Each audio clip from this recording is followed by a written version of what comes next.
All right, so we're going to look at how we can estimate roots.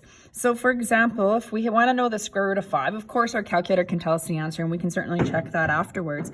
But what we want to do is think of perfect squares that are close to 5, okay? So you want to think what's the perfect square below 5 and what's the perfect square above.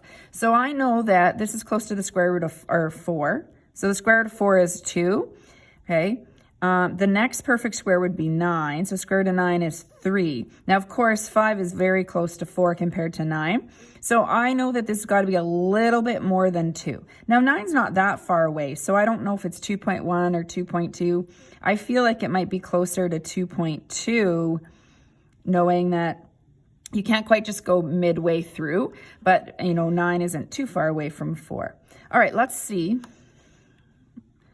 what we get when we square root this, okay? So I'm going to square root 5 and check to see what it is, and it's actually 2.236, so it was a pretty good estimation, actually, okay? These little squiggly equal signs just means approximate.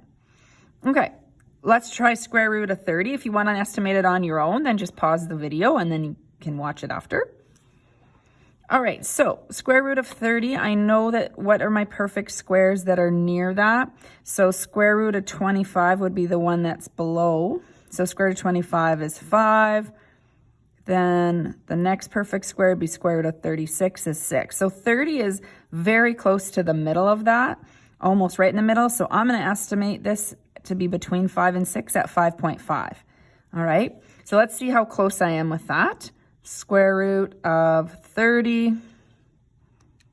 5.477. So that does round to 5.5. So that's pretty good too.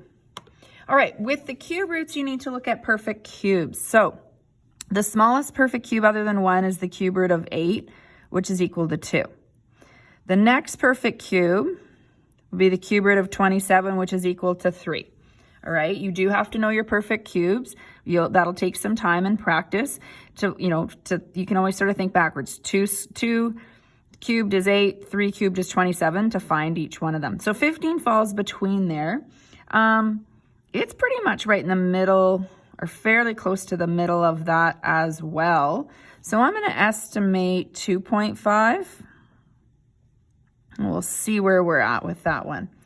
Okay, so cube root, so I'm going to use that shift button with the cube. So I get my cube root button, and I'm going to put in 15, and we'll see how close I got.